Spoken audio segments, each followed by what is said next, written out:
और अब सच बताऊं तो मन भी नहीं कर रहा माता के यहाँ जाने का।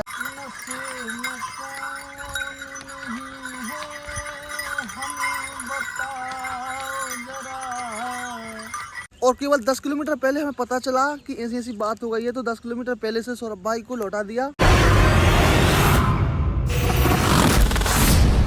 तो दोस्तों बजरंगी की ओर से राम राम।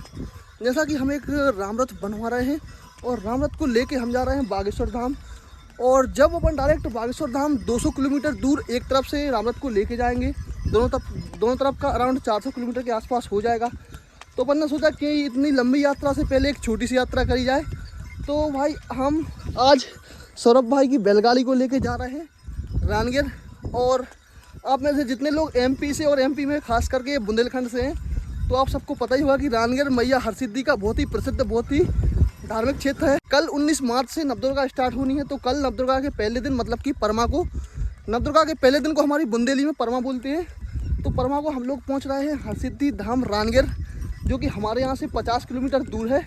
और आज 18 तारीख को सुबह के लगभग 10 बजे हम लोग निकल गए हैं। साथ में बब्बा भी हैं और ये बैलगाड़ी जा रही है। बाकी आप बने रहिए ब्लॉग में, आगे आपको नए से नए धमाके मिलते रहेंगे। पूरी यात्रा की जर्नी हम आपको ब्लॉग के थ्रू दिखाएंगे कि कैसी यात्रा होती है, यात्रा में क्या क्या कठिनाइयाँ आती हैं, सब एक एक चीज़ बारीकी से दिखाएंगे। तो बस ब्लॉग में आखिर तक बने रहिए।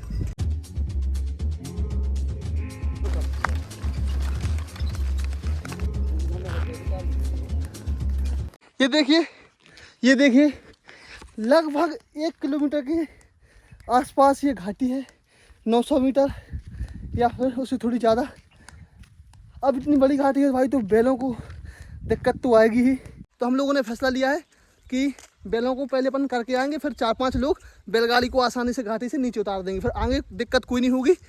यही दोस्तों सफ़र है। देखो अभी घर से निकले हुए केवल 8 घंटा हुआ है और इतनी बड़ी दिक्कत हमारे सामने आ गई। खैर ऐसी घाटी अब हमें पूरे रास्ते में कहीं नहीं मिलेगी, ये एक ही घाटी है।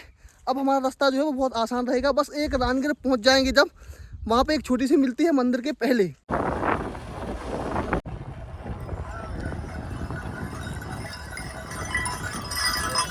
चलिए फिर अब हम आपको दिखाते हैं। हाल कुछ ऐसे है, ये कंडीशन है हमारे गांव के विक्की भाई, इन्होंने ही भाई थोड़ी सी हेल्प कर दी गाड़ी को उतारने में। ये पहाड़ है चारों तरफ और लगभग 1 किलोमीटर के आसपास, वाकई में दोस्तों 1 किलोमीटर के आसपास ये घाटी है। तो गाइस फाइनली अब जो है बैलगाड़ी हम लोगों ने उतार दी नीचे और बैलगाड़ी के अंदर है हम, और ये है सौरभ भाई। इन्हीं की बैलगाड़ी है, इन्हीं के बैल हैं। बैलों का नाम है लवकुश, हमने आपको पहले ही बताया था शॉर्ट्स में, यदि आपने देखा हो। और यही लवकुश जाने वाले हैं बागेश्वर धाम, इसलिए थोड़ा थोड़ा हम लोग इनको ट्रेन कर रहे हैं। क्यों सौरभ भाई? हाँ।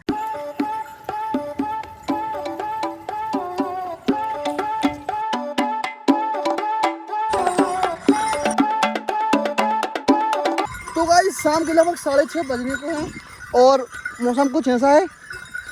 अब हम लोग घर से लगभग 25 किलोमीटर के आसपास निकल आए हैं।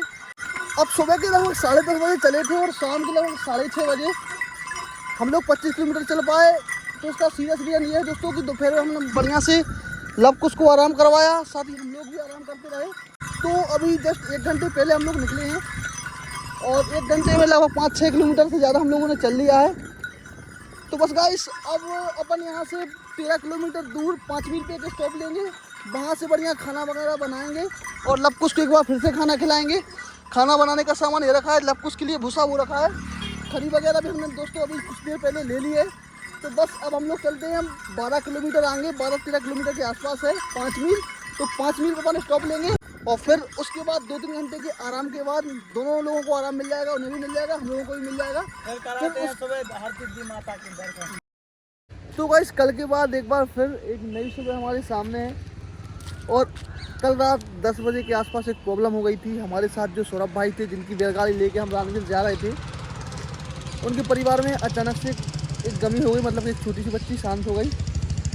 तो हम लोग उनके साथ वापस जा रहे थे, वो तो वापस चले गए 5 मील से, और हम लोग भी उनके साथ वापस जा रहे थे घर। लेकिन उन्होंने बोला कि अब हम तो वहाँ नहीं पहुँच पा रहे माता के यहाँ, लेकिन तुम लोग ही चले जाओ। बाकी अभी तो हम लोग इस नदी के किनारे रुके हुए हैं और बढ़िया से इस नदी में नहा के अपन चलेंगे रानगढ़, और रानगढ़ में फिर मैया के दर्शन करके वापस लौटेंगे। अब क्या ही कर सकते हैं दोस्तों, सिचुएशन ऐसी बन गई, वरना बढ़िया सी बैलगाड़ी जा रही थी। और केवल 10 किलोमीटर पहले हमें पता चला कि ऐसी ऐसी बात हो गई है, तो 10 किलोमीटर पहले से सौरभ भाई को लौटा दिया। एक बात तो है, जिन चीज़ों को सोचते हुए हम रानगढ़ आए थे, वो सारे आइडिया फ्लॉप हो गए, सारे कैंसिल हो गए। और अब सच बताऊं तो मन भी नहीं कर रहा माता के यहाँ जाने का, क्योंकि अब एक साथ ही चला गया और पूरा काम अस्त व्यस्त हो गया। खैर, लेकिन अब सोच रहा है, एक मन ये भी कह रहा है कि अब आ गए हैं तो चलो माता के यहाँ होकर दर्शन करके आते हैं। तो अभी हम लोगों ने इस नदी में नहा लिया है, ये चाचा जी हैं। अब ये अचानक वाली प्रॉब्लम है, किसी के भी साथ कहीं भी हो सकती है, तो क्या ही कर सकते हैं। लेकिन यदि ये चीज़ नहीं होती तो वाकई में दोस्तों बहुत ही मज़ेदार हमारी ये यात्रा होती। सच बताऊं तो पूरी बैलगाड़ी की यात्रा में लगभग 80% जितनी टोटल हमने यात्रा करी बैलगाड़ी से, लगभग 30-35 किलोमीटर के आसपास, तो उसमें से 25 किलोमीटर से ज़्यादा हम लोग पैदल चले हैं। सिर्फ एक जन ने बैलगाड़ी चलाई है, हाँकी है, और बाकी सब 2 जन पैदल चले हैं। ठीक है, कोई नहीं, चलते हैं दोस्तों अपन और मैया के दर्शन करके आते हैं। लग रहा था कि मैया का सही से बुलावा आया नहीं था इस बार।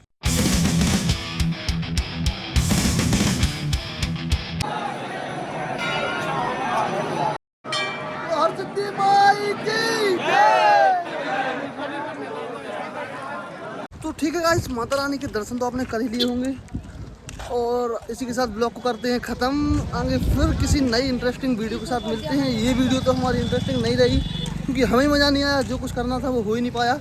बाकी अब की जो वीडियो आएगी उसमें आपको काफ़ी इंटरेस्टिंग चीज़ें देखने को मिलेंगी, ऐसी मैं उम्मीद करता हूँ, आशा करता हूँ। ठीक है, फिर जय माई की जय श्री राम।